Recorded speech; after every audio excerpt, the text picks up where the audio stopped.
ನಾನು ಹೇಳ್ತೀನಿ ಕೇಳಿ, ನಾನು ಪದೇ ನೀನು ಉತ್ತರ ಕೊಟ್ಟಿದ್ದೀನಿ. ಇದಕ್ಕೆ MB ಪಾಟೀಲ್ಕಿಂತ ಸೀನಿಯರ್ ಯಾರಾದಿದ್ರೆ ಅವತ್ತೊಂದು ದಿವಸ ನಾನು DK ಶಿವಕುಮಾರ್ ಅವರು, ಸತೀಶ್ ಜಾರಕಿಹೊಳಿಗಿಂತ ನಾನು ಸೀನಿಯರ್ ಇದ್ದೀನಿ, ಪರಮೇಶ್ವರು, ನಾವೆಲ್ಲ ಒಂದೇ ಇದರಲ್ಲಿದ್ದೀವಿ. ನಾನು MB ಪಾಟೀಲ್ಕಿಂತ ಸೀನಿಯರ್ ಅಂದಾಗ DK ಶಿವಕುಮಾರ್ ಅವರು, ಸತೀಶ್ ಜಾರಕಿಹೊಳಿ ಅವರು, ಪರಮೇಶ್ವರ್ ಎಲ್ಲರಿಗಿಂತ ಸೀನಿಯರ್ ಆದಂಗೆ ಆಯ್ತು. ಅವ್ರು ಯಾರೇ ಇದ್ದರೂ ಅದು ಮಲ್ಲಿಕಾರ್ಜುನ ಖರ್ಗೆ ಅವ್ರದಾರ, ಸಿದ್ದರಾಮಯ್ಯವ್ರು ಇದಾರೆ, ನಮಗಿಂತ ಸೀನಿಯರ್ಸ್, ಆರ್ ದೇಶಪಾಂಡೆ ಇದ್ದಾರೆ, ಇಲ್ಲ ಅಂತಲ್ಲ. ಆದರೆ ಮುಖ್ಯಮಂತ್ರಿ ಮಾಡುವಂಥ ಸಂದರ್ಭ ಬಂದಾಗ ಈಗ ಕುರ್ಚಿ ಖಾಲಿ ಅಲ್ಲ. ಆವಾಗ ಇದು ಸೀನಿಯಾರಿಟಿ ಜೂನಿಯಾರಿಟಿ ಪ್ರಶ್ನೆ ಬರೋದಲ್ಲ. ನಾನು ಹೇಳಿದ್ದೀನಿ, ಶರದ್ ಪವಾರ್ ಅವರು ಉದಾಹರಣೆ ಕೊಟ್ಟಿದ್ದೀನಿ, ನಮ್ಮಲ್ಲಿ ನೀವು ದಿವಸ ಗುಂಡ್ರಾವ್ ಅವರು ಕೊಟ್ಟಿದ್ದೀನಿ, ದೇವರಾಜ ಹೆಸರು ಕೊಟ್ಟಿದ್ದೀನಿ.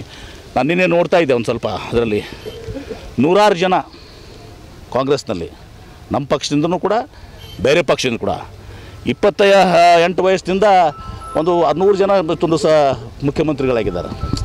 ಅದು ಚರ್ಚೆಯಲ್ಲಿ ಈಗ ಮುಖ್ಯಮಂತ್ರಿಗಳು ಆಗುವಂಥದ್ದು ಬಿಡುವುದು ಇದು ಅಪ್ರಸ್ತುತ. ಇದು ನಾನು ಹೇಳಿದ್ದು ಮುಂದೆ ಒಂದು ದಿವಸ ನಾನು ಆಗ್ತೀನಿ ಅಂತ ಹೇಳಿದ್ದೀನಿ. ಮುಂದೊಂದು ದಿವಸ ಆಸೆ ಇದೆ, ದುರಾಶೆ ಇಲ್ಲ. ಮತ್ತು ನಾನು ಆದರೆ ಇವತ್ತು ದಿವಸ ನಾನು ಜನರಿಗೆ ಒಳ್ಳೇದು ಮಾಡಬೇಕು ಅಂಥೇಳಿ ನಾನು ನೀರಾವರಿ ಮಂತ್ರಿ ಆದೆ. ಇವತ್ತಿನ ಮಮದಾಪುರ ಕೆರೆ ತುಂಬೇದ, ಇವತ್ತಿಷ್ಟೆಲ್ಲ ಜನ 25 ಹಳ್ಳಿ ಜನ ಸುಖದಿಂದಿದ್ದಾರೆ.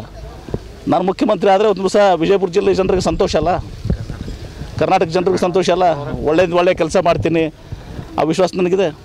ಅದು ಈಗ ನಾನು ಸಿದ್ದರಾಮಯ್ಯನವರ ಅಥವಾ ಬೇರೆ ಯಾರೇ ಇವತ್ತು ದಿವಸ ಆಗಲಿ ಪಕ್ಷ ಹೈಕಮಾಂಡ್ ನಿರ್ಧಾರ ಮಾಡಬೇಕಾಗ್ತದೆ. ಅದಕ್ಕೆಲ್ಲನೂ ಕೂಡ ಶಾಸಕರು ನಿರ್ಧಾರ ಮಾಡಬೇಕಾಗ್ತದೆ. ಅದನ್ನು ಬಿಟ್ಟು ನಾನು ನಿನ್ನೆ ಕೂಡ ಅದನ್ನು ಹೇಳಿದ್ದೀನಿ, ಮುಖ್ಯಮಂತ್ರಿ ಆಗಬೇಕಂದ್ರೆ ಸ್ವಯಂ ಘೋಷಿತ ಆಗೋಂಗಿಲ್ಲ, ಪಕ್ಷ ನಿರ್ಧಾರ ಮಾಡಬೇಕಾಗ್ತದೆ, ಶಾಸಕರು ನಿರ್ಧಾರ ಮಾಡಬೇಕಾಗ್ತದೆ. ಮತ್ತು ಯಾರನ್ನು ತೆಗೆದು ಮಾಡುವಂಥ ಕೆಲಸಕ್ಕೆ ನಾವು ಕೈ ಹಾಕುವಂಥ ಪ್ರಶ್ನೆನೇ ಬರೋದಿಲ್ಲ. ಸಿದ್ದರಾಮಯ್ಯನವರು ಮುಖ್ಯಮಂತ್ರಿ ಆಗಿದ್ದಾರೆ, ಮುಖ್ಯಮಂತ್ರಿಯಾಗಿ ಮುಂದುವರಿತಾರೆ. ಮುಂದೊಂದು ದಿವಸ ನಾನು ಆಗ್ತೀನಿ, ಅದು ಮತ್ತೆ ಬರಲ್ಲ. और नए न्यूज़ों के लिए देखते रहिए अपना चैनल TV22 न्यूज़।